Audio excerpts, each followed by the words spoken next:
আসসালামু আলাইকুম রহমতুল্লাহি ওয়া বারাকাতুহু। আশা করি সকলেই ভালো আছেন। আলহামদুলিল্লাহ আপনাদের তো আমিও ভালো আছি। তো আপনাদের সামনে একটা ভিডিও তুলে ধরলাম। এই যে রাস্তাটা দেখতেছেন, এই রাস্তাটা কিন্তু আমাদের এই এলাকার মানুষ খুব কষ্ট করতেছে। তো এই যে এলাকার নিজের স্বার্থে নয়, জনগণের স্বার্থে আমাদের এলাকার নিজের কায়া এই যে সারাদিন ঘুরে ঘুরে এই যে রাস্তার মধ্যে একটু কাজ করে জনগণ এলাকাবাসী চলতে পারে। সকলেই আমাদের জন্য দোয়া করবেন। এই জন্য এক ভাই আছে, এই যে আরেকজন চাষা আছে, আমরা মিলে রুটের কাজ করতেছি। দেখেন এই যে চুরি করে পালায়া এই কাজ করতে দিই, এদিকে এদিকে দেন, এদিকে এই যে এদিকে দেন, এই যে এরা কাজ করতে দেয়।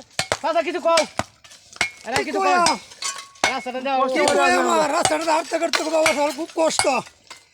সকলে এই দোয়া করবেন। আর এই রাস্তাটার প্রতি আপনারা একটু দৃষ্টি দিবেন। সরকারের কাছে আবেদন জানাচ্ছি যে এই রাস্তাটা আমাদের একটু মেরামত করে দেওয়ার জন্য সকলের কাছে।